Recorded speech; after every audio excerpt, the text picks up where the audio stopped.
professor in School of Infrastructure at IIT Bhubaneswar. He completed his PhD from IIT Madras in 2005, and his research interest is on chemical and mineral admixture in concrete, optimization of mix design and procedures, self-compacting concrete, high-performance concrete, durability, corrosion, and chemical attack on the concrete, and various non-destructive testing technique. He has several publications in reputed journals and conferences, and he also guiding various PhD scholars, master students. Today, Professor Dinakar will give a talk on development of geopolymer concrete. I welcome Professor Dinakar to start his talk. So, good morning all. Let me share the presentation once. Good morning all, and thank you so much for the invitation, and I would like to thank Dr. Subhajit Mandal for inviting me to give a talk. I was supposed to give in the last Wednesday, but there is some miscommunication, like I forgot actually. It's a problem from my side, also being busy with other classes and all. But anyhow, we will have this, we'll have the talk today. Okay, it's going to be interesting, like he mentioned that Subhajit Mandal, I work basically a structural engineer, but I work purely on the material part. Like we work, do a lot of product developments, okay, development of new products for industrial applications, okay, like self-compacting concrete, whatsoever. Okay, we do a lot of industry projects. At the same time, we do a lot of R&D projects as well. Okay, we have a lot of R&D projects. I'm executing some of the good development projects as well. And the basic intention is, so like everywhere we talk about the sustainability. Sustainability has become the buzzword everywhere. Wherever we go, people talk about the sustainability. This has become the buzzword, and everybody say that yes, I'm developing something. I want a sustainable construction. So how to make a concrete? How to make a construction sustainable? This is a prerequisite. This is the need of the hour. This we need to look into it. Actually, all these aspects have to be looked into. Okay? So how do you make the concrete sustainable? These are all some of these. What do you call this? Some of these things which the industry is expecting actually, because we have to conserve our resources. Okay? We have to conserve our resources for the next generation. So how to conserve the resources? We have to optimally utilize the existing resources and some industrial byproducts or something whatsoever. We have to include them in our development and all. We can use them as a regular building materials. Like you all know this fly ash. The fly ash is basically a residue. It's basically a byproduct from a thermal power plant. In many conditions, if you look at, okay, we have around. Take the case of this Odisha state actually, because I sit in a lot of these meetings and all this pollution control board. Take the case of this Odisha. There are around 33 power plants are there. All are thermal based power plants, and you see the amount of ash which is coming out from these thermal plants. So we need to have a management plan. We need to have a fly ash management plan. How this ash which is coming out from that, how optimally we will utilize as a building material for various applications. Already we are on the job. In the last 20 years, we are working tremendously on this utilization, but still a lot of them is left unutilized. Actually, how we can make them use similarly the slag from the industrial waste. We should not say waste. Okay, we should say it's a byproduct. This byproducts and all this slag and all these byproducts, how we can use them is from a steel industry, like there are various applications for that. Similarly, another application like the red mud. Red mud is a big heaps of mountains of red mud is available in Odisha state. They have this Nalco big aluminum plant, and this of Hindalco. The heaps of red mud is available, and the utilization and how we can, like the fly ash and the slag, it's been utilized very nicely in making the concretes and all these various cement companies, and they're taking this fly ash and slag, they're getting this blended cements and all. Now how to use this red mud? A lot of things are there. We have to come up with some solutions where you can use this and we can conserve the resources. That is the meaning of the word sustainability. Okay, so this is what, and we tried up with a new concrete. I mean, you all might be aware of this. Okay, people who are working in the area of concrete, they are in the structural engineering, they might be aware of this. What is the geopolymer concrete? Okay, we'll have a rough this thing and all. This is basically a presentation of one of my student actually. Okay. So these are what are geopolymers actually. Okay, these are basically a cementitious materials. Okay, like in the regular ordinary concrete, if you look at, we have to use the cement. Cement is the basic binder actually. We have to use the cement. we have to use cement to make the concrete as a basic binder. Yes, whereas the geopolymer materials, we won't be using any cement actually. There is no OPC. Okay, so geopolymers are cementitious materials that do not require the addition of OPC as a binding medium to harden or the grain strength. Actually, we will not be using the cement like in the cement and the regular concrete. We have the cement; it hydrates over a period of time, so we get a 7-day strength, we get a 28-day strength, and all this. Whereas here we won't be using any OPC. And that is why we also say this concrete is a sustainable concrete. So what I'll be using as a binder? The concrete you have OPC as the binder, but in the geopolymer concrete, what binder I'll be using actually? Okay, so I'll be using this industrial byproduct, especially the fly ash. The fly ash and the slag, they play a very wonderful role in developing the geopolymer concrete. We'll see subsequently what exactly this geopolymer concrete and why these materials have become very popular. Though they're the industrial byproducts, we call them as industrial waste, but they become very popular in the area of the construction industry in everywhere actually. Okay, so what are these geopolymers? These are a class of inorganic polymer formed by the reaction between an alkaline solution and an aluminum silicate source materials. What we need to do is, I need to look out for an alternative. I need to look out for a binder material. When you talk about the concrete of geopolymer concrete, when you're talking about a binder material, I have to see, okay, this fly ash or the slag or red mud, whatsoever, or metacalin, whatsoever the material, it should have rich alumina and silicate as the rich source. So alumina, that is why we call them as the alumina silicate materials. They should be rich in alumina silicates so that it will make my job much easier. And also these also as a binder, 100% we'll be using the fly ash or the slag as a binder, which are rich in silica and aluminium. And at the same time, as a water, in the case of the ordinary Portland cement, the cement comes in contact with the water, it starts hydrating. It starts hydrating. If the reaction forms, after some time, you might have done this test, the initial setting time and the final setting time. That is pretty obvious. You might have done in a BTech in the concrete lab or something.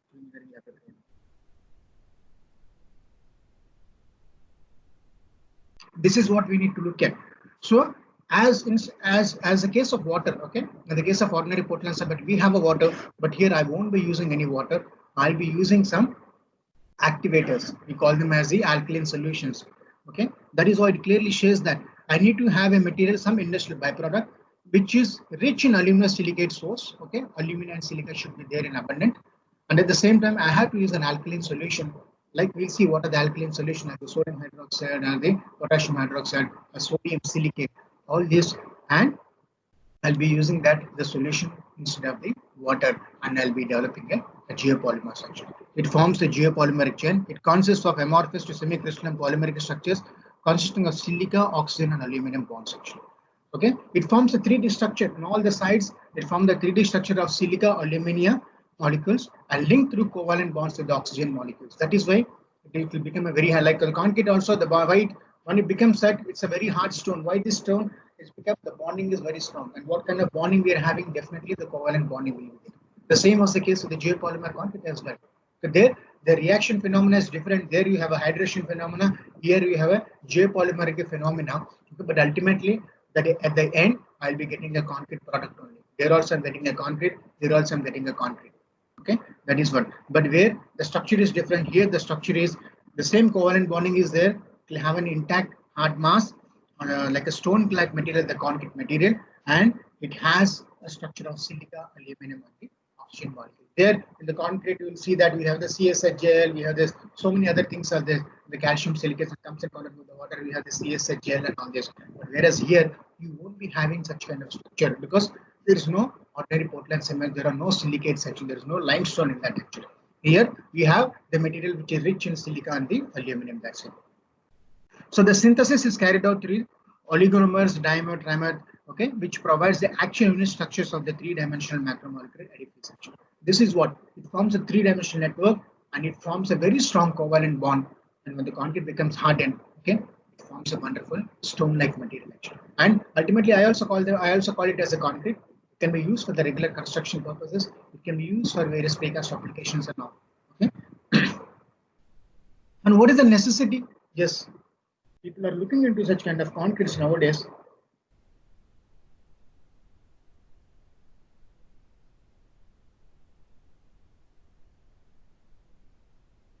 We all know this So wherever you see, you types anything about this, the CO2 and all this, you talk about the cement companies and all. You see, there's definitely 1 ton of cement produce at least to 1 ton of CO2. You see, the CO2 is a gas, 1 ton of CO2 gas, and where you're going to store all this gas.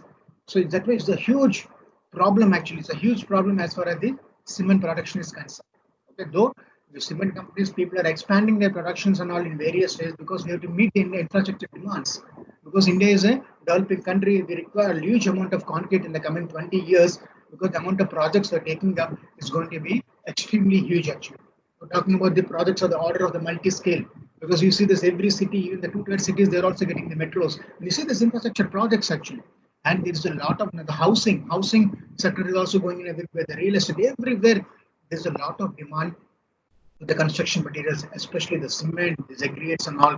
Okay, we require a huge amount of, there's a huge amount of demand for this. Okay, and also at the same time, like if I develop a regular ordinary Portland cement, it generates 1 ton of CO2, and CO2 is a gas. It comes out from the atmosphere. It's not like the fly ash or the slag and all, like a fine material. I can use it somewhere. It's a gas. It is coming out of the atmosphere. Actually, it's going to be a big environmental threat. Actually. Okay, so that is why after the development of this blended cements, where the fly ash, the PPC cement, or the PSA cement, at least there were 40-50% of the emissions have come down. Okay, because you're blending that, only 50% of the slag is being blended and then making the concrete, making the cement. That means 50% of the emissions have come down actually. Okay, this is what everybody is trying to look at. Okay, and the necessity is, you see this India, I told you, it's not only the state of this, everywhere we have the most of the thermal power plants are operating on this coal base, in all our coal base. A lot of fly ash is being generated from that actually. Okay, though there is a lot of management plants everywhere and although the cement companies are coming and taking the fly ash, but still a lot of ash is being left unutilized actually. It's not left unutilized. That is the problem. And the same was the case with the slag. And same was the case with the red mud. Take the case of these aluminum plants. Until now, we don't have any management plan as far as the red mud utilization is concerned. And then the storage area constructions, and where do you going to store all these materials which are coming out from that? It's going to be a big problem actually. It's going to be a big problem. And where are you going to store all this actually? It's going to be from these dikes and all. Sometimes they feel the dikes and the villages surrounding that will be inundated actually. Okay. And the leachate, suppose you dump the fly ash, okay, it go and pollute the groundwater actually. The leachate which comes out from the fly ash and the red mud contaminates the groundwater in nearby premises. Okay.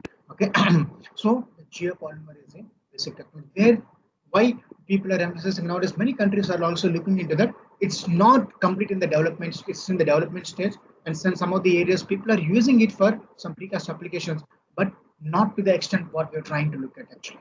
So I need to have a concrete where I'll be using 100% as the replacement material for the OPC.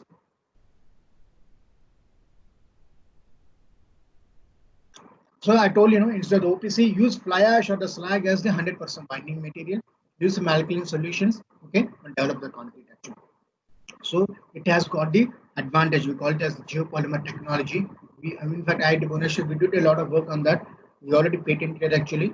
Okay, we have our own technology actually, the geopolymer technology. We have our own technology. We have our own patent actually. We applied for the patent actually. So the utilization of the fly ash segment and the slag to geopolymers as an environmental production material would be a big step towards the green revolution. That is what we're trying to get, and that is what we're trying to tell to the industry people. People are showing some interest. Okay? People are showing a lot of interest, okay, in this technology, but we have to use them in a very large scale so that people really feel the technology. Okay, at least the precast industry in some of the areas, in some of the countries, they're doing this, but still is a problem. So what exactly is this?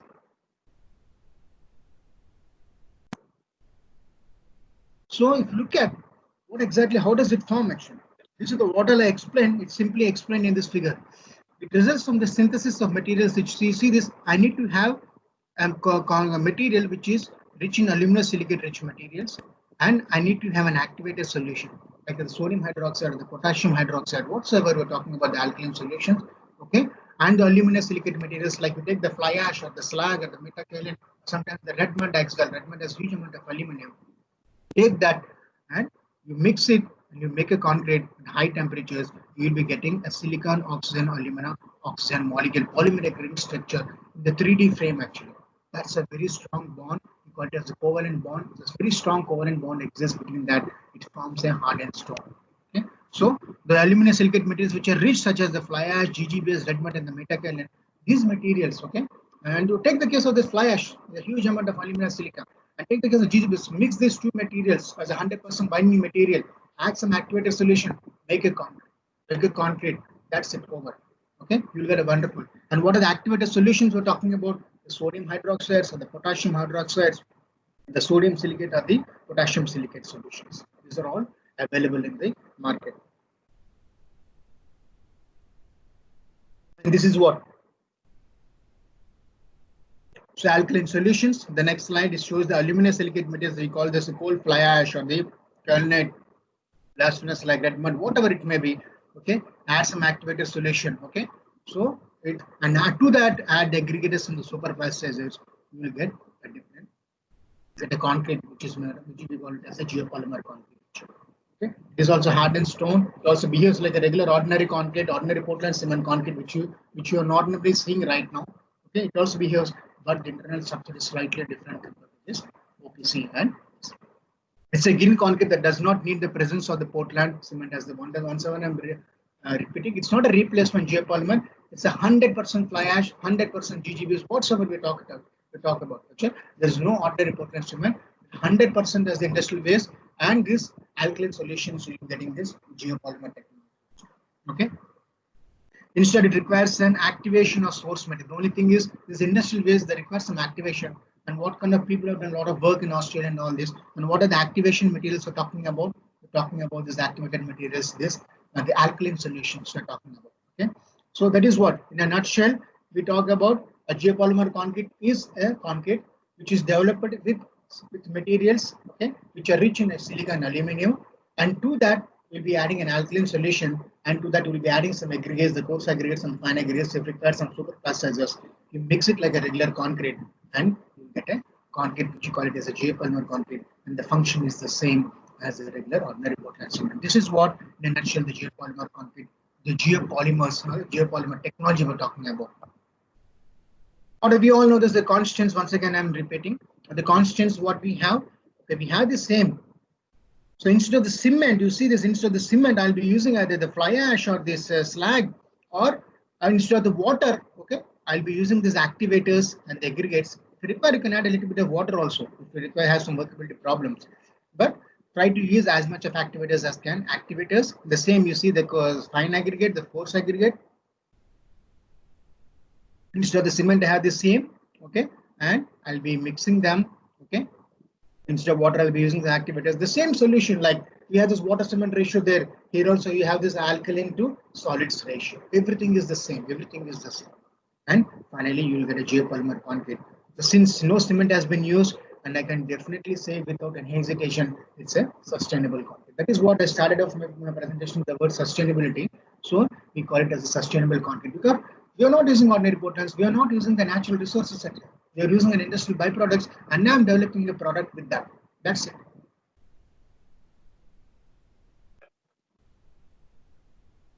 This is what the preparation is. So you have the fly ash or the blast furnace slag, whatsoever, okay, which is rich in alumina and silica.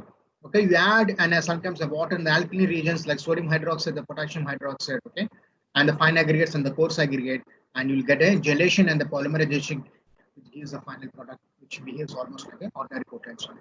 Okay, so it possesses both the ceramic and geolytic properties. So wonderful concrete. Okay, and this concrete, what we have seen in the lab, it's highly resistant for sulfatic environment and acidic environments actually, because there's no calcium in this, and it's highly it gives a lot of resistance. Actually, suppose you want to make a sewer pipes, so a lot of sewer pipes and all, it's a wonderful material to make a sewer pipe. Throughout the life, the material will have this 100% service life actually. Okay, there's no deterioration of the sewer pipes because there's no calcium. Okay, and it gives very high resistance to acidic and sulfatic. And this is what the mechanism. The dissolution of the aluminum silicate, it starts dissolving in the solution. Okay, when we add this alkaline solutions to these aluminum silicate materials which are rich in silica and aluminum, they starts dissolving in the solution, and it forms a polymeric gel. Okay, and this precipitation of the hydrated product, some hydration takes place, the polymerization, it precipitates that, and the hardening of the matrix takes place, and the growth of this polymeric chain takes place. This is what the mechanism of the geopolymer development It forms a 3D framework, something like this. I told you, on all the sides, silica, oxygen, aluminum, on all the sides, it forms a 3D network. The network is a 3D type, and it forms a hardened mass, which is the bonding is also the covalent bonding. And this is what the process actually. This is what I want to summarize actually. How this geopolymer concrete is different from the regular ordinary Portland cement concrete actually. You see this in ordinary Portland cement, if you look at, okay, I require the raw materials. No matter learn in our concrete technology and all this, what are the raw materials I require for this development of the cement? I require the limestone, the sand. I requires the limestone and the clay. Okay, and after these raw materials, I'll be calcining these materials. I'll be calcining. Okay, in the calcination, you'll get the silicate section. And when the silicates, so you all know this, what are the 4 primary compounds in the cement? C3S, C2S, C3S, C4AH. Okay, you know the difference of that. Okay, and if you look at the C3S and the C2S, they are the primary strength giving compounds. So when this comes in, when this cement comes in contact with the water, it starts a hydration reaction. You all know this. Okay, the hydration reaction, what has done this initial setting time and the final setting time, it forms a hydration reaction. And during this hydration reactions, it forms a CSH gel, a CH, whatever it may be. Okay, so that is we know the CSH gel is the strength giving compound from the CSH gel, and it releases some calcium hydroxide. And ultimately, when the concrete becomes hardened, it becomes a concrete. Okay, what happens? You have all the properties. Okay, you determine the strength, you determine the elastic modulus, you determine the tensile strength, you determine the Poisson's ratio of this developed concrete. This is what the general scenario of developing a regular ordinary Portland cement concrete. Whereas here, the case of the geopolymer, if you look at the geopolymer, I don't have any raw materials. I don't have any natural raw materials actually. There's no. So what I'll be using? I'll be using a mostly amorphous materials which are basically industrial byproducts. That is not my target. That is what, because that is why I will use the word sustainability. My target is to use some industrial byproducts which are basically rich in silica and aluminum. Maybe you take the case of this fly ash, which is abundantly available in India, throughout India. Okay, take the case of fly ash, which is rich in silica and aluminum. Okay, I'll be using a geopolymeric reaction. I'll be using some. Here you have an hydration. I'll be using the alkaline solutions. I get a geopolymeric reaction here. Then in the case of their ordinary Portland cement, you'll be getting a hydration reaction. Then there you'll get a cement paste here. There here I'll be getting a geopolymeric paste. Okay. There you have a CSH gel. I'll be having a other structure, polysilate, siloxo, polysilate, disiloxane. So I'm not good in chemistry. This is what the structure. My basic aim is to develop the product. That's it. So this is what it forms. Okay, this is what we got from the literature, and we have done some analysis also. And this is what the phenomena is. So there it forms a cement paste. Here it forms a geopolymeric paste. And same here we add some aggregates. Here also you add some aggregates. There you get an ordinary concrete. Here you get a geopolymer concrete. And also here also you'll be determining the same mechanical properties we're talking about: the compressive strength, the elastic modulus, okay, the Poisson's ratio, the tensile strength. The same properties we're also determining here. Okay, what all we're determining. This is what the basic difference between the process, the development of ordinary Portland cement concrete and the geopolymer concrete. Hope I could make you some understanding of it. This is what the basic difference between the geopolymer concrete and the ordinary Portland cement. Not go into that. And with the motivation of this one of my student thesis actually, don't have time actually. I just got this presentation directly. I'm giving this actually. The motivation is, yes, use abundantly these industrial waste which are abundantly available, so that we can conserve the resources, so that we can have this sustainability actually. Okay? And this is what we're trying to look at. Okay, and this is what we did actually. This is what the project which you have looked at. The project which you have looked at here. We have some big. I told you, we are developing some. We have some development projects from NALCO and all this, and this is what we did for them actually. So we have used the combination of 3 materials. Initially, we used it only with fly ash. We're quite successful in developing a geopolymer concrete with 100% fly ash as the binder. Then after that, we started using fly ash and the GGBS also. We're adding a small amount of fly ash and the GGBS, and we are quite successful in making the fly ash and the GGBS concrete. Then after that, we started adding a small amount of red mud also, which is all these three industrial byproducts are abundantly available in this east zone actually. The region where we are working right now, in the Bhubaneswar, this Orissa state and this Kolkata, we have a lot of steel plants and all everywhere. We get a huge amount of slag, we get a huge amount of fly ash, and of course in Orissa state we have a huge amount of red mud as well. So we started developing concretes, different phases of concrete with fly ash and GGBS, and all the three materials, fly ash, GGBs, and the red mud. Okay, we develop a geopolymer concrete. We use sometimes the ambient curing and sometimes the high temperature curing also. The geopolymer reaction, you have a reaction, you got a structure, you got a product. Okay, like I already showed you in the earlier slide, I showed you the product. Okay, we got an we got a geopolymer concrete, and oh, I have to quantify. No, I have to quantify. Yes, I got a product, a hardened mass, a concrete cord. I got a concrete. Then how to quantify that this concrete can be used for regular structural applications, for any precast applications? Yes, I need to quantify the properties. What properties we're talking about? For a structural engineer, if you look at, you will ask for the strength, you'll ask for the elastic modulus, you'll ask for the tensile strength, what is the Poisson's ratio? Yes, I need to look at all the mechanical properties. Similarly, somebody says that, so nowadays, you know, that everybody's talking about the performance. So what are the performance specifications? Everybody's talking about the performance. And what kind of performance we're trying to look at? Okay, is this concrete is really systemic, giving the right performance? Okay, I need to check some of the durabilities to quantify it. Yes, and also I need to study what exactly the microstructure behavior with respect to the ordinary Portland cement concrete, how it is behaving microstructurally inside actually, and how it is giving this reaction, how it is giving the resistance to some of these aggressive environments. So all these things have to be looked into. So the mechanical properties I need to find out, and the durability properties I need to work on this developed hardened mass, the concrete we call it as geopolymer concrete, so that I will quantify myself, and without any hesitation I can say this, yes, it is matching the properties almost at par with the ordinary Portland cement. Then only I can recommend this product. Yes, there is no point. This is what we use here. Okay, we have this fly ash, it's a fine material, and we have used the GGBS and used this red mud, Nalco red mud, and these are the aggregates we have used, the 20 mm, the 12.1, the 6 point, and the sand, and we have used the sodium hydroxide and the sodium silicate solutions. Okay, and sometimes we added this potable water is required because sodium hydroxide is not crystals actually. So you use some molarity like 16 molarity or 12 molarity to make the alkaline solution, and sometimes if required you may be using this super. So these are same ingredients actually. This you can see there's no cement. The 100% is the binder. 100% we use this industrial byproducts as a binder. And this is what we did. First we did with only fly ash. Okay, we did with only fly ash. We did a good wonderful grading and a grading of these aggregates, combined grading, and all the different proportions. Okay, we use the fly ash, okay, which we got from the Nalco power plant in Amul actually. And this is what the same image you see is a wonderful material. And these are some of the compounds. You see this silica and aluminum, they're rich in silica and aluminum actually. The silica and aluminum and iron, you see they contribute nearly 96% actually. So the fly ash is a wonderful material for the development of the geopolymer. So and we are quite successful. We did a lot of work on this at IIT Bhubaneswar, and this is what the scenario of this material action. And this is what we have our own. If you want, you can refer some of my papers in the journals and elsewhere. And so we have come up with our own methodologies. We have come up with our own mixed design methodologies for that.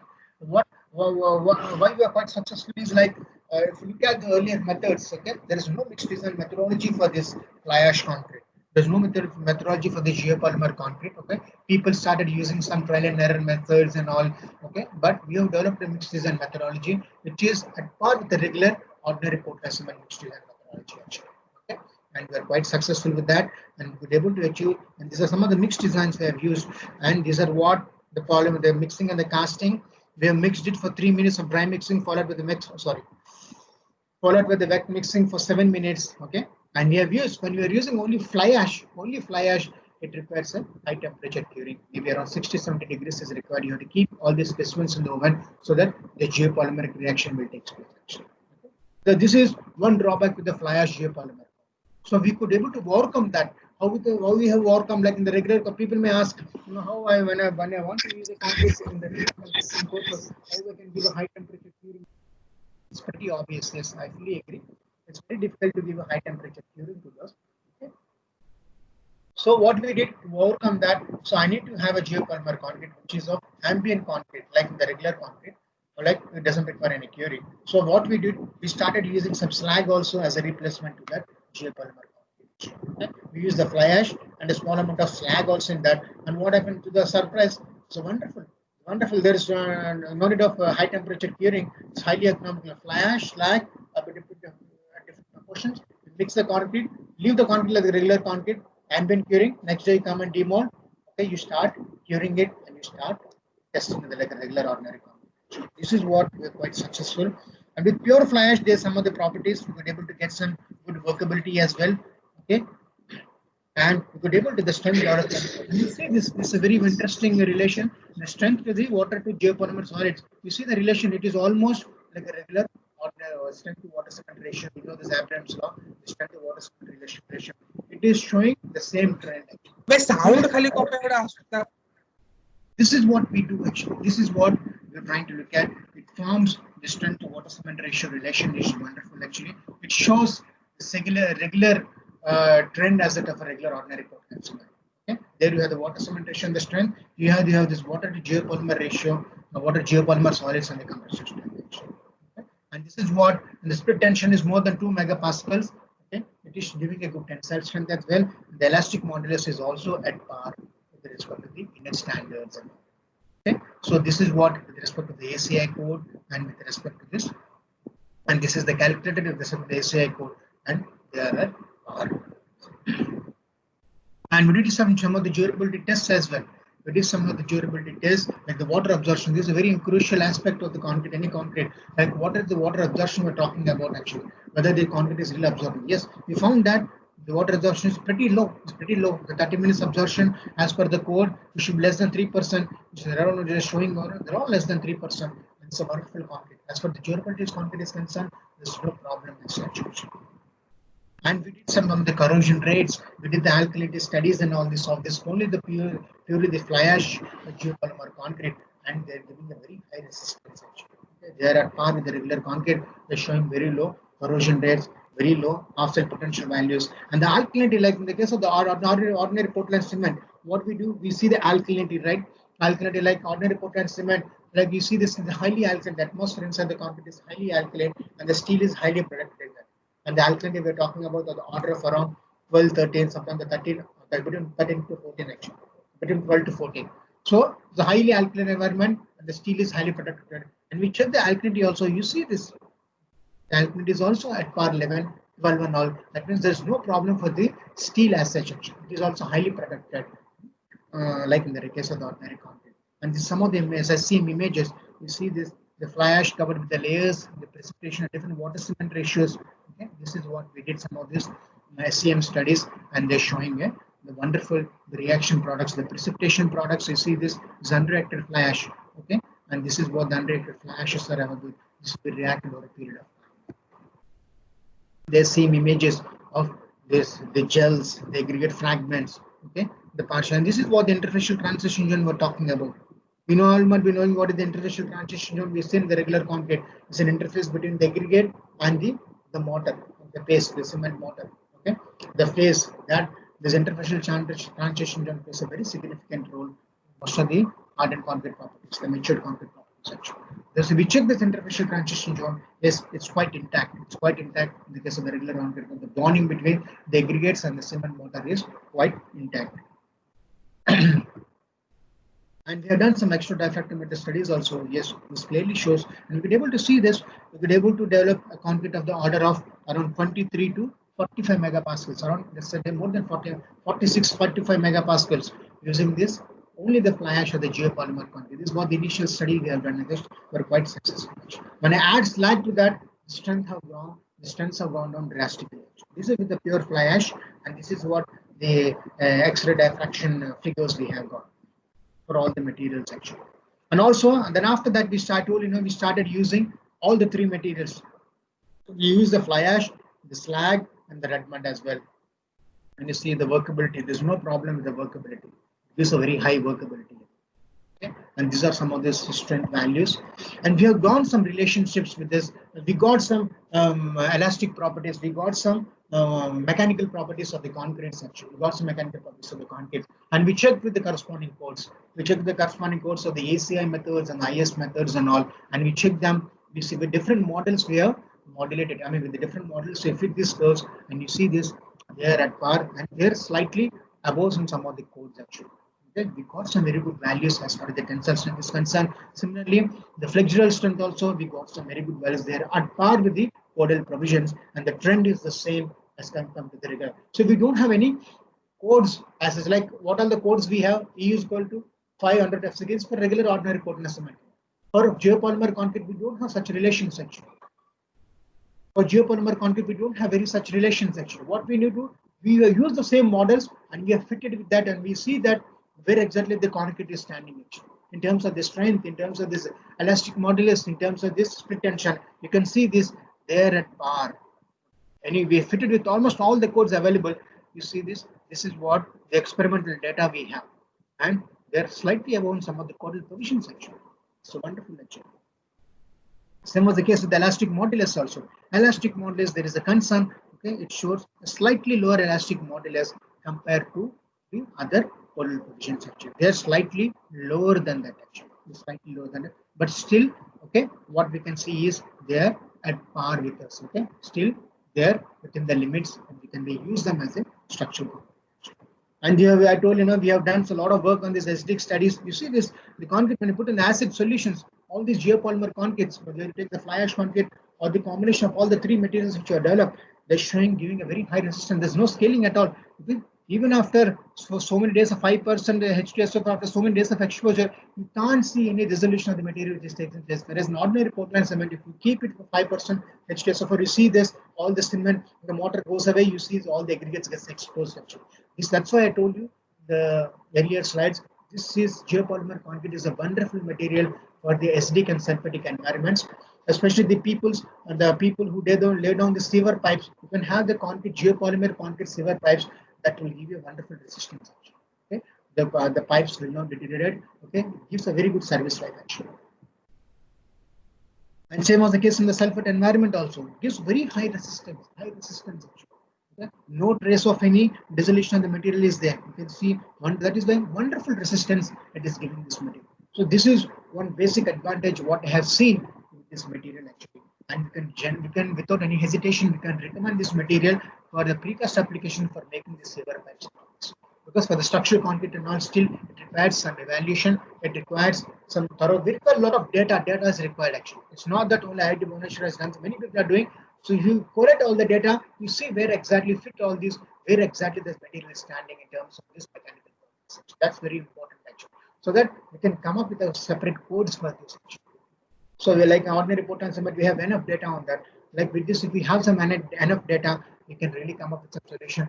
The day will come, definitely we can start using this concrete for the regular structural applications as well.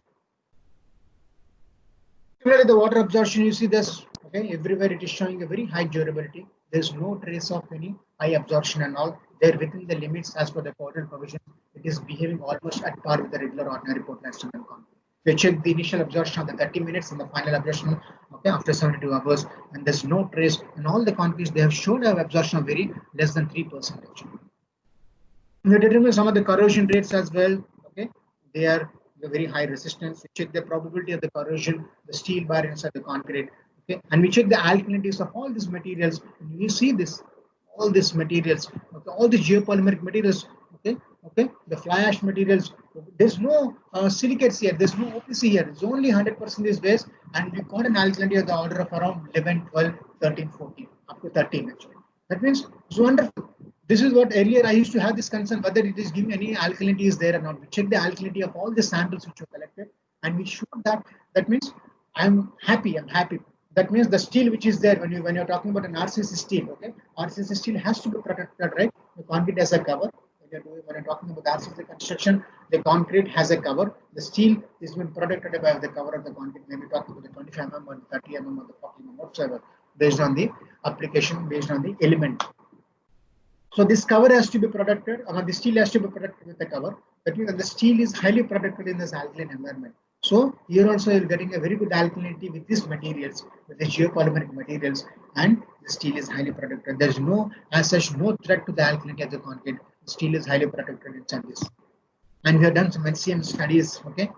So we have done some unreacted flash. We were able to see that, okay, and different phase morphologies have observed we have in a microstructure, in a micro level actually, okay. Shows a very high denser microstructure, okay, shows a very high denser matrix everywhere. It clearly shows the bonding is intact actually. The bonding is intact, and the interfacial transition zone between the mortar and the concrete is, between the mortar and the aggregate phase, highly intact actually. We talk about the model. I'm talking about the geopolymer phase and the aggregates are highly intact. This very crucial this thing, and we have checked some of the EDS samples and all, and you see this, yes, and we see this. See, you can see this the silica, aluminum. Okay, everywhere these materials we could able to trace out what all which is there in the fly ash. Same was the case for this earlier with all the combinations fly ash, GGBs, and the red mud. They have done some excited studies on the fly ash samples. Okay, this is what, okay, it's a huge amount of potch is there. Okay, for the fly ash and the GGB samples as well actually. And this is what we did actually. It shows a wonderful material. Okay, and it's microstructurally we could able to see, and we have done some FAIR studies on the fly ash based GPS. Okay, we can see this. It's a wonderful material. Okay, it is at par of the regular organic potential. What we did, and this is what we did, and what we did is like we cast so many specimens, and we have put this polythene sheets, and we have kept up, and all the specimens are kept up in the oven. Actually, we have got a very big oven. Okay, very big oven. You can keep all the specimens inside. Then after that, next day when you remove the specimens, okay, after 1 day, especially when you're talking about the pure fly ash specimens, what happens? Okay, when you make it, at least it requires a high temperature. After you make the concrete, the fresh concrete. Okay, it requires around the temperature order of the 60-70 degrees. Okay, 60-70 degrees to keep inside. And then when you remove the next day, when you come and remove, you see, you remove the concrete, demold the concrete. You see, they are all at par like a regular concrete. Okay? The reaction is of a geopolymer concrete, and you cure it. You cure it like you cure it in the atmosphere, in the lab atmosphere. Okay, no need of curing in the water like an ordinary Portland cement. Just cure it in the water, and the geopolymer reaction will take place automatically. This is what we did actually, and see the amount of specimens we have generated actually for one of the student PhD projects, PhD thesis, and some of the lot of MTech students have also worked on this technology. Okay, and we are right with the technology right now. Right now, we did a lot of work on this. Okay, and with red mud also we have got the specimens. Actually, you see this.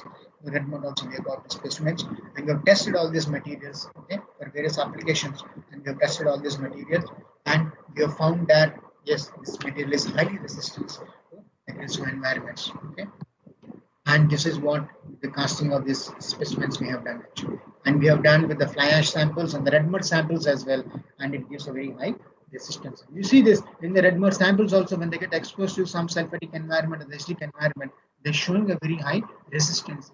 They are not showing any distress. Okay, they're not showing any dissolution of the material is taking place. It is giving a very high resistance of the order of very nice. I mean, the resistance and there's no dissolution, and the weight loss, whatever we're talking about, is highly negligible. Actually, very low, very low. So that is why we can. So somebody asked me what for what application you're trying to look at. Right now, I can say that it can be used for acidic and sulfatic environments, especially for some precast application like the sewer pipes applications and all. You can use this technology straight away. These are some of the conclusions. I'm done with my presentation. Yes. So we could able to generate very high strengths of the order of 23 to 65. Okay, and we have a different influence. Like the same, what we see the water cement ratio, what we have seen earlier, with the same relation we have seen here in this alkaline solution with the fly ash. Okay? The same water cement ratio talking about here, we're talking about the alkaline solution to the solids. Okay, and what we have observed is it possesses excellent mechanical and better durability and enhanced corrosion resistant properties. What are the earlier slides what we have seen actually. Okay, and the performance is almost at par with the normal concrete. Overall, the performance of GPC demonstrates that it has the potential to be used as a structural concrete. Yes, it can be used as structural concrete with some hiccups here and there that can be overcome. Some analysis part, okay, some evaluation is required, okay, till quantify the structure. But as of now, as the lab study is concerned, yes, the values which you got, okay, it can be used as a structural concrete. But coming to this, when coming to this real-time applications, we need to look at actually what exactly we're trying to look at. That's very important. That's very important. So we have to demonstrate. We have to demonstrate a lot of experiments. We have to demonstrate a lot of lab studies, or a lot of what you call the pilot studies and all. To be able to do that actually. We're trying to look into that because we're still in a lot of understanding phases going on these materials. Actually. We're doing different kinds of materials also. In case of the regular aggregates, we're using some other recycled aggregates also, some other lightweight aggregates. We're trying to optimize this technology so that once we have this technology, whether this technology can be used for other aggregates as well. All these things, once you come to a conclusion, we can recommend actually, we can recommend this material for this application needs actually. This is very important actually. And the tool is, the strength is not the only solution. The strength is not the only solution. We need to look at.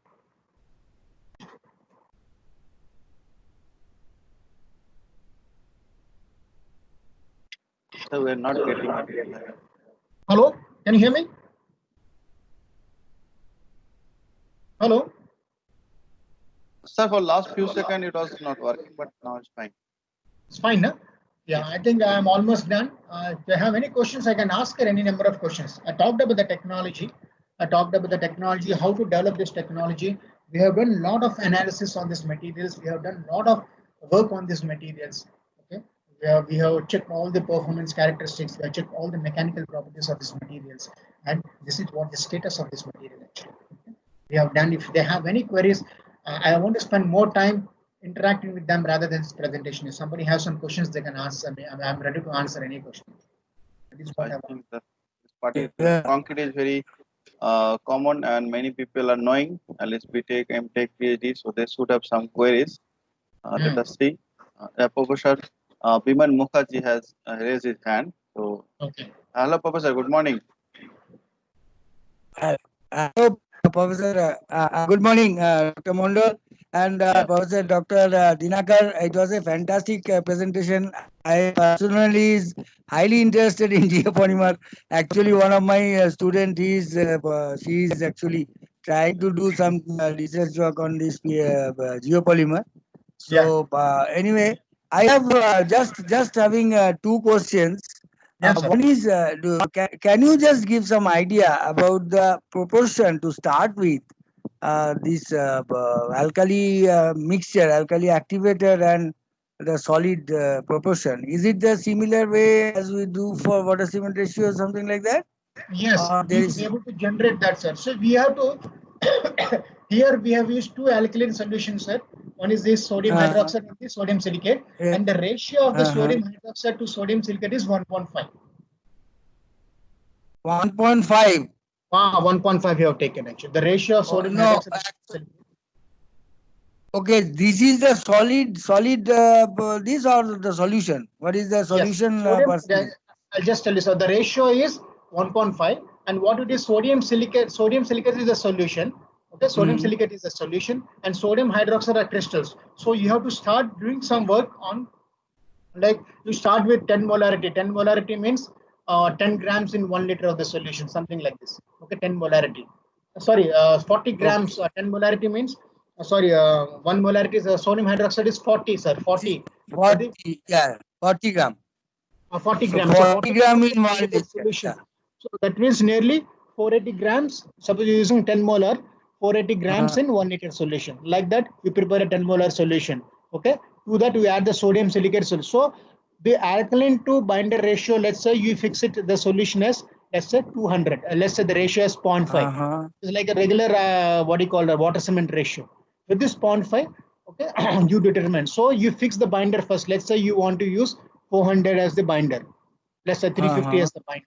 So 350 like cement content, less 0.5, 400 as the binder, and you know the solution 0.5 means 200 is a solution. In this 200 solution, you know this 1.5 is the ratio. So how much sodium silicate and how much sodium hydroxysilicate? It's simply like a water, regular water only. You have to, the only thing is you have to prepare the solution 1 day before, 24 hours before. 24 hours. So how much is the curing time actually? How much you need to cure for? Yeah, that's what, sir, what we did in this. That's what I want to explain more on the project. What we did initially when we tried with only pure fly ash, and what we did, it cannot be cured like regular ordinary contact. Ambient curing is not required. So what we did for a fly ash curing, where we have seen the literature also, it requires 60-70 degrees high temperature curing is required. After you casted the specimens, after you put all the specimens in the cube molds, okay, you have to keep the specimens in the hot air oven, hot air curing. Okay, like 60 degrees, 70 degrees. For 24 hours. For 24 hours, yes. The next day you remove it, you demol the specimens, it becomes a hardened mold. So it gains full strength? No, sir. So that is the one test. And what happens after it demold, you keep in the atmospheric, you keep in the lab atmosphere only. Theory. So you know, on 3 days strength you determine, 7 days strength you determine, 28 days strength you determine. Okay, okay. Slowly, So slow. it has That is a natural ambient curing. natural ambient curing after 1 day. But Okay, what we have observed, okay, okay. that is the problem with the fly ash because high temperature. But practically it is not feasible. So we started using some GGB slag also in that as a replacement. Okay. Suppose we use it some 20% slag. 80% is 80% is the fly ash and 20% is the slag. And what we observed is it's really wonderful. And it doesn't require the heat curing also. Once you make the concrete, like a regular ordinary concrete, you make the geopolymer concrete. Okay, you make the geopolymer concrete, and what happens? And the next day when you do, and you leave no need of hot high temperature curing. Just leave it like a regular concrete. Next day you come and demold. That's like a regular Okay. concrete you keep in the atmosphere. So that is what And the then advantage. after Sir? go on for 14 days. After that, you just carry on with the ambient curing for 7 days, 14 days, 28 days Yeah, like 7 that. days, 14 days, 28 days, and Uh, you determine all the properties, the mm, strength properties, the tensile strength, whatsoever. Actually, this is great, what great. we have observed. So the proportion is almost fixed as 0.5, or you have No, the water like a water cementation cement kind ratio, of. you can try with zero point 0.4 also, 0.4, 0.5, zero point Right. 0.6, and 0.8 like that. Okay, you can try with various solutions. I just give an example actually. So that is actually workability also changes. So you need some Yes, at a as low per water requirement cement of the ratio, work sir. based on your. Yes, at around we tried with zero point 0.4, 0.35 also. It requires Hmm. a bit of super processor is required around 1% and all. We added the super processor, you could able to get a workability of around Is 70%. there is there any chemical interference using the normal common Nothing, sir, super nothing. plasticizers? What? We checked that also to increase the workability. We added some water also, but the water is really hindering the geopolymeric process. Super plasticizer, Yeah. yeah, Uh, adding more water is the problem. So when we add the super plasticizer, it is giving a very good mhm.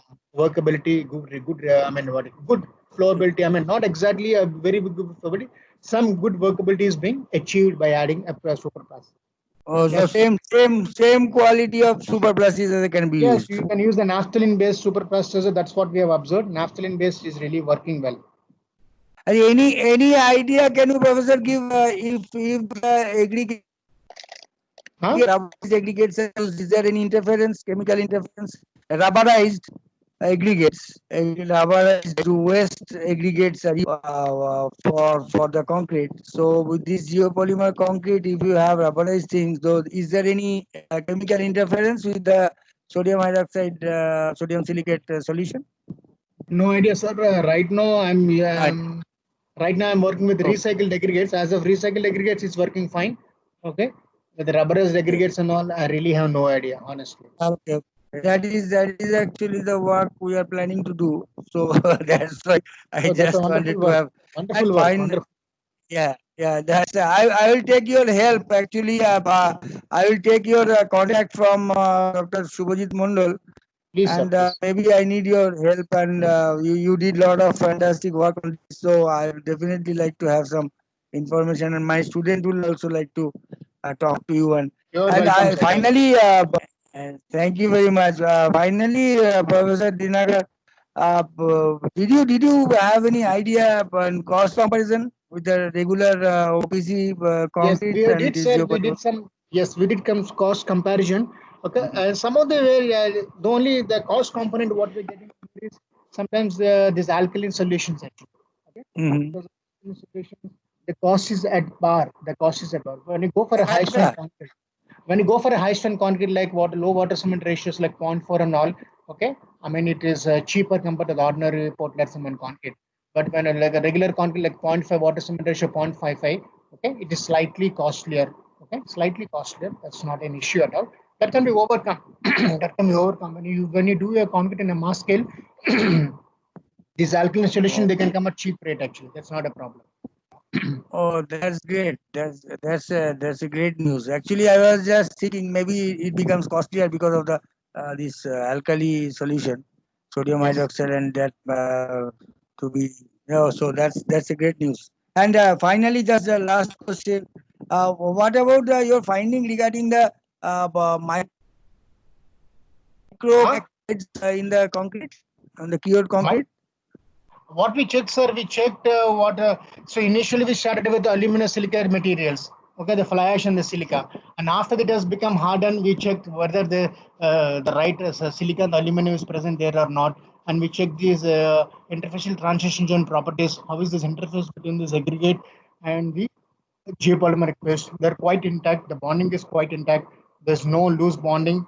Okay, whenever there any loading takes place, there should not be any debonding between the aggregate and the geopol. The loading is, the bonding is quite intact. That we checked it actually, and we checked all the microstructure properties. This reaction at different ages, we checked it. Okay, the morphology and all this, the fly ash. Initially, one day I told you, when we demolded, we found that their unreacted fly ash is there. After 28 days, when we checked it, almost nearly 70% of the fly ash has been reacted. So we said that why can't we extend the same lab curing for 56 days? We checked the 56 days. That means the polymeric reactivation is taking place actually. Okay, even up to 56 days, 90 days also. Okay. Professor, Thank there is you. one Thank you more, so much, Professor Dinakar. I'll keep in touch with you. Please, sir, please. Professor Dinakar, there is one more participant, Souvik Sharma. Dr. Souvik, please you start. Mondal, please, I will request you, Dr. Mondal, can you just get all these, as I said earlier also, the content of the. Yeah, I'll try to get that PPT. So video already have recorded that I'll share, and PPT will ask that professor. Okay, once we get, we'll share with all the participants. Please. Thank you. What there is one more participant, Souvik Sharma. Souvik, you please start. First of all, thank you. Thank you, Dr. Subhajit Mondal. Souvik, your voice is very low. Can you increase it a little bit? Okay, yeah, is it right now? It is. Yes, It's fine now. Or still low? Okay, try to hold the microphone near your face. It will be okay. Okay, it's better now. Yes. So, first of all, thank you, Professor, for this wonderful speech and wonderful session. I'm Souvik Sharma. I'm from Naroda Institute of Technology, Kolkata, and I completed my master degree from the institution also. And whatever I'm working on the SFRC, that is steel fiber reinforced concrete and silica fume concrete in my MTech thesis project. So in that cases, we use the packing density method while mixing the concrete, and we what I did is that I proudly fix the the paste what is the water cement ratio prior to the testing, and it's a blind it's a blind assumption, and then we will go for the compressive strength testing, and depending on different percentages of paste content, we will fix the model concrete. So in case of geopolymer concrete, it is just wondering me because this is just a wonderful research work that you've done. So my question is that specifically that if we use the geopolymer with the steel fiber, is it possible to use the geopolymer with the steel fiber? And my second question. Yes, a wonderful question. I thought of showing one of my students has done that work. I thought of putting the slides also, it will be very heavy. I thought like that. So what we did, I'll tell you, since you asked a very wonderful question, what we did is, so there is any product will have some pros and cons. Okay. So we should not always talk about the pros only, all the advantages. There are disadvantages as well. What is the disadvantage? What we have observed, okay, in the last 5 years which are working on this technology, observed is this material compared to ordinary Portland cement is slightly brittle actually. Okay, slightly brittle, because when you're testing the compressive strength and all these materials, okay, when we're checking the compressive strength of the geopolymer concrete compared to ordinary Portland cement, okay, we see it's highly brittle compared to that. Okay, after this post-peak behavior, it is not taking any load. Then we found that the failure paints are slightly different compared to the ordinary Portland cement. Then I told them, why can't we use some fibers? Why can't we use some fibers in the concrete? We use the steel fibers. We use some steel fibers in the same one of my MTech students has successfully done that work. Okay, we are communicating that paper also. We use the steel fibers at different replacements, and we check the load deflection curves. It's wonderful. We can really use it actually. Even though the workability has come down, we could able to overcome adding some supervisors and that, and we have done that. We have done that, and we can increase the post-peak behavior, and as the energy absorbing capacity can be increased drastically. Actually, we are quite successful in that. Actually. Okay, thank you, sir. Actually, what I was planning, I am continuing my further research work on that topic also. So what I'm planning is that I also worked on steel silica fume concrete. So there I do not put any steel fiber. I just use the steel silica fume on that particular concrete and see the isolated effect on the silica fume on the concrete. And we use different percentages. So my further query is to blend the steel fiber along with the silica fume, so to find out the result. So if we use the geopolymer alongside with the silica fume, does it really affect the binding content? Don't use silica fume in geopolymer, please. Okay. Instead, use metakaolin. Metakaolin is, that's why I not showed you, because the problem which you have faced with silica fume is, and because silica fume is only rich in very rich in high silica, more than 95%. Okay, so you try to have materials which are rich in both alumina and silica, like the fly ash or the slag or the red mud, metakaolin. Metakaolin, you know, are you heard of this word metakaolin? Yes, definitely, sir. You can use that. So it's a wonderful material to develop high strength geopolymer concrete. Don't use silica fume. Silica fume, you will have a number of problems until. Okay, thank you, sir. As far as geopolymer is concerned, as far as geopolymer concerned, don't use silica fume. It is my this thing actually. Okay, metakaolin. In fact, metakaolin is very good. Actually. Okay. Thank you, sir. Thank you.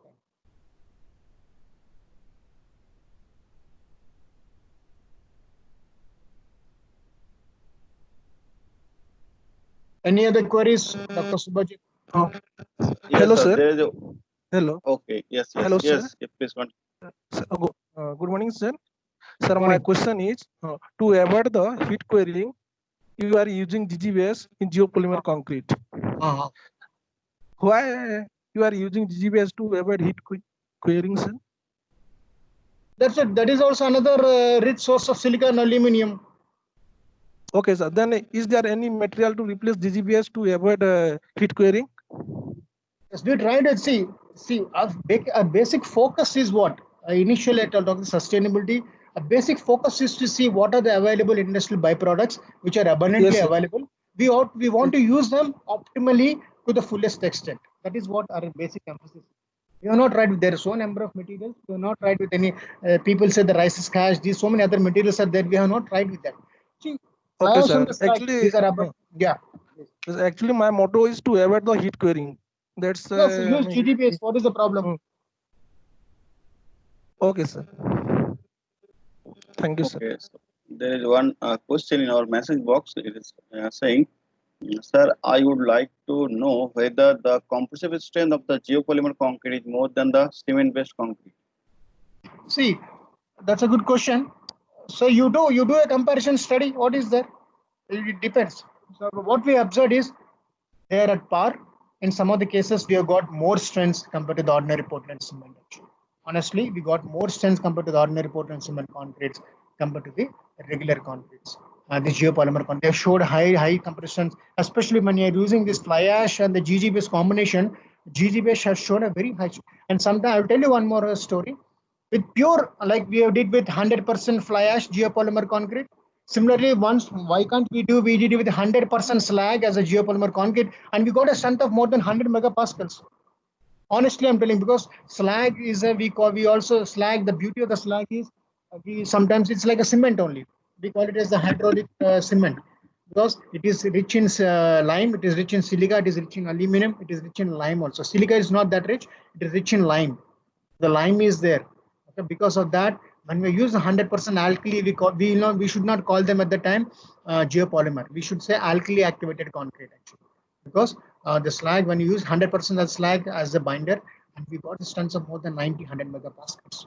So that is why to start optimizing this fly ash on the GGBS actually. When you use a GGBS with fly ash and all, the strengths have gone up, and the strengths for a same particular water cement ratio, we're talking about the alkaline solution to binder ratio for a particular, compared to OPC, we check with the codal provisions, and they're much higher, 20-30% higher than that. So this is a wonderful observations we're observing. Actually, a lot of things are coming out actually. If you start working on the same technology for years, you can come up with many issues. You can come up with many things. This is what I want to say. And there is one question: is the CaO content of aluminosilicate material influence the strength of geopolymer concrete later on? Yes, yes, that is what, when we use the slag, that is what we observed actually. So we have this cache there. In the case of this, suppose if I use the fly ash, I have this NaSH, NaSH NaSH as the like CSHL. We have this NaSH NaSH NaSH. Okay, we have this NaSH, and so sodium aluminum silicate hydrate. When I use this slag as that, I have a cache, calcium aluminum silicate hydrate. So this structure, the polymeric structure, is formed like that, and because of that cache gel, it gives very high strength. The geopolymer concrete are witnessing very high strength when you're using GGBs at particular ratio. And this is quite common. A lot of literature is also there. Actually, we are also quite successful. So before that, so any material when you're using for geopolymer, try to analyze the material. For material characterization is very important. It's not that I got a fly ash, you go and use it. First, analyze the material. Analyze each and every property of the material before you're developing this. Material characterization is very, very important. That's what we have observed. And based on that, you start working on that. Based on the properties you got, you start working on the technology. That is what material characterization is very important for the geopolymer concrete. Yes. There is one more comment. Sir, can we get ultra high performance concrete strength beyond 150 MPa by using GGBS, red mud, and following the Indian code? Actually, honestly, shall I tell you, red mud is not a good material, honestly. Initially, I also thought that we can do some wonders with red mud and all this. But honestly, when I started working with the concrete, it's a very bad material as far as the development of the strength is concerned. So with fly ash and the GGBS, I told you, with 100% alkali activated slag, with 100% slag, okay, you can able to generate more than 120 megapascals. 150, I don't know, we are not right. But accidentally, we got one concrete, couple of concretes at 0.4 water cement ratio. We got a strength of more than 100 megapascals, 110 megapascals with pure 100%, with pure 100% this thing. Okay.